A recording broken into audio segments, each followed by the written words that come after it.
அஸ்ஸலாமு அலைக்கும். தயவுசெய்து யாரும் வீடியோவை தட்டி விட்டுற வேணாம். மனசாட்சி உள்ளவர்கள் முழு வீடியோவாக நீங்கள் உங்களுக்கு பார்த்துக்கொள்ளலாம்.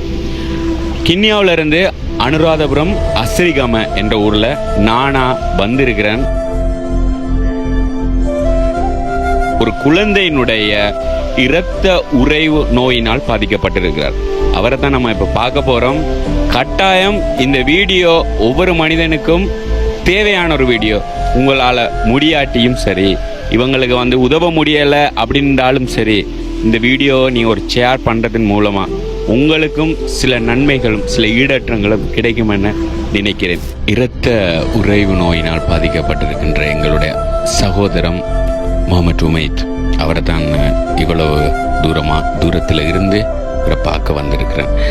இவருக்காக நம்ம என்ன செய்ய போகிறோம், இவருடைய எதிர்கால நிலைமை என்னவாகும், அதாவது 2.5 கோடி ரூபாய் தேவைப்படுகின்றது. இதே மாதிரியான நிலைமை நம்மளுடைய வீட்டில் நம்மட குழந்தைக்கு நடந்திருந்தா, தகப்பன் தன்னுடைய அன்றாட கூலித்தொழில் மூலம் தன்னுடைய 2.5 கோடி ரூபாய் என்பது ஒரு எட்டாக்கணியான ஒரு விடயம். அதை தேடிக்கொள்வதும் கடினம். பார்த்து கொண்டிருக்கிற நீங்களாக இருந்தாலும் சரி, பேசிக்கொண்டிருக்கிற நானாக இருந்தாலும் சரி, இந்த பச்சிலம் குழந்தையினுடைய எதிர்காலம், பாடசாலை படிப்பு, தன்னுடைய தொழில், தன்னுடைய குடும்பம் என்று வளர இருக்கின்ற எங்களுடைய முகமது உபைத்துக்கு உங்களால் இயலுமான உதவிகளையும் தன்னுடைய தகப்பன் இதை பற்றி உங்களுக்கு தெளிவான ஒரு விளக்கத்தையும் தர காத்திருக்கிறார். தயவு செய்து வீடியோவோட டச்சில் இருங்க. அஸ்ஸலாமு அலைக்கும் வரஹ்மத்துல்லாஹி வபரகாத்து. அன்பான சொந்தங்களே, அஸ்ஸலாமு அலைக்கும் வரஹ்மத்துல்லாஹி வபரகாத்து. நான் அன்றாபுரம் அசரிகமையிலேருந்து பேசுகிறேன். இந்த வீடியோ போடுறது எங்கள் ஆசிஃப் நான் தம்பி எங்களுக்கு கண்ட்ராக்ட் பண்ணி வந்தது. எங்களோட ஊருக்கே அவரோட ஊர் கிண்ணியாலேருந்து என் பிள்ளைக்காக வேண்டி ஊடு இந்த வீடியோ போட்டு தரத்துக்காக வேண்டி வந்திருக்காரு. நல்லா அவருக்கு ரஹ்மத் செஞ்சாரணும். நாங்களும் அவங்களுக்கு துவா செய்தோம். என் பிள்ளைக்கு 2,25,00,000 தேவைப்படுது. தெலசீமியா போன் மேரோ ஆப்ரேஷன் பண்ணியிருக்கு. இப்போக்கி முதல்ல நாங்கள் ஒரு வீடியோ ஒன்றும் பதிவு செஞ்சோம். அதில் சேர்ந்த அமௌண்ட் ஒரு 38 லட்சம் மாதிரி சேர்ந்துருக்குது. இன்னும் 1,88,00,000 மாதிரி தேவைப்படுது. நானும் கூலி வேலை தான் செய்தேன். அன்றாட வாழ்க்கை செலவுகளும் நானும் பார்க்க. என் மகன் 2 மாதத்துலேருந்து ரத்தம் ஏற்றி வராது. இடையிலாம் வகுதில் இன்ஜெக்ஷன் அடிக்கிற எக்கடை கூடினத்துக்கு குறைக்க ஒவ்வொரு மாதமும் ரத்தம் ஏற்றி இந்த பொடிங்க கையெல்லாம் தலைமும். யாரெல்லாம் என்ன பிள்ளைய நினைச்சு ₹1 காசு தந்தான் அல்லவா அவங்களுக்கு எல்லாரும் செஞ்சிடறாங்க. என்ன உங்களோட வீட்டு பிள்ளையா நினைச்சு பிள்ளைக்கு உதவி செஞ்சீங்க. அங்கே இப்போ தாஜத்துடைய தொழில் இதுவாக தெரியும். உங்களால் என்ன உதவி என்ன மயனுக்கு செய்யுங்க. எல்லாரும் என்னால் சுமக்க முடியாத நானும் இதோட 2வது வீடியோ போது எல்லாம் அவங்களுக்கு ரொம்ப செஞ்சிருவோம். என்ன பிள்ளைய எப்படினாலும் காப்பாற்றணும். இப்போ 10 வயசு, இன்னும் 2 வயசுக்குள்ள நான் என்ன மகனை நான் இந்தியா கொண்டு போகணும். அதுக்குரிய செலவு தான் இவ்வளோ எனக்கு தேவைப்படுது. உங்களால் எந்த உதவியும் எனக்கு என்ன பிள்ளைக்காக வேண்டி செய்யுங்க. எல்லாருக்குமே செஞ்சிருவோம். ஜஸாக்கல்லாஹ் ஹைர். அஸ்ஸலாமு அலைக்கும் வரஹ்மத்துல்லாஹி வபரகாத்துஹு.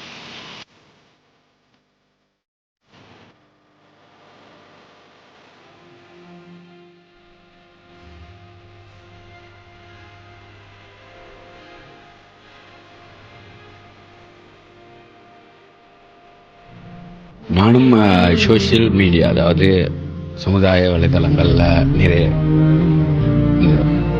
இது ஒரு சோஷியலிசமாக நினைச்ச சில விஷயங்கள் இருக்குது. எப்பயுமே எல்லாரையும் ஒரு சந்தோஷப்படுத்துகிற அளவில் இருந்த நான் இன்னைக்கு ஒரு சில தருணம் என்னுடைய அந்த சில விஷயங்களை மாற்றி போட்டேன். அந்த விஷயம், படிக்கக்கூடிய ஒருத்தர் நல்ல டேலண்டான ஒரு பிள்ளை இதே மாதிரி நம்மட குடும்பத்திலையும் இருந்தால் நம்ம என்ன பாடுபடுவோம்னு அந்த தகப்பனுடைய வார்த்தை ஒரு கதிகாலங்க வச்சுதான் எங்களுடைய டீம் எல்லாரும் என்னால் முடிந்த உதவியும் என் குடும்பத்தால் முடிந்த உதவியும் இவருடைய குடும்பத்துக்கு நான் வழங்க காத்திருக்கிறேன். நீங்கள் உங்களுடைய, அதாவது இனம், மொழி, மதம் எல்லாம் கடந்து எல்லோரும் இருக்கின்ற சக்காத், சதக்கா, உங்களுக்கு தகப்பனுடைய பேர்ல கபராளிகளாக இருப்பாங்க, தாய் கபராளிகளாக இருப்பாங்க. அவங்களோட பேர்ல உங்களுக்கு நீங்க கொடுக்க இருக்கிற சொத்துக்கள், அதாவது வக்பு பண்ண இருப்பீங்க, சில இடங்களுக்கு நன்கொடையா கொடுக்க. அப்படியான இந்த ஒரு உயிரை காப்பாற்றுவாங்க, இந்த உயிரை காப்பாற்றுங்க ப்ளீஸ்.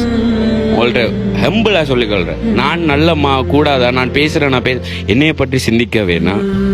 இந்த வீடியோல இருக்கிற இவரை பட்டு கட்டாயம் இவருடைய கல்விக்கும் இவருடைய வாழ்வுக்கும், அதாவது நீங்க உதிரம் கொடுத்தால் உயிர் காப்போம்ன்றதை விட இவருக்கு கொஞ்சம் நீங்க உங்களுடைய பங்களிப்பு, அதாவது காசாக பணமாக நீங்க வர்ற மருத்துவ செலவுக்கு செய்யற மூலம் இந்த குழந்தை ஒரு மறுவாழ்வு வாழையிலும் ஒரு மறுவாழ்வு கொடுத்தது என்ற ஒரு கண்ணியமும் ஒரு தைரியப்பாடும் நீங்கள் மனிதனாக பிறந்திருந்தால் உங்களுக்கு அது உங்களுடைய உள்ளத்தில் உதிக்கும் என்ற நம்பிக்கையோடு.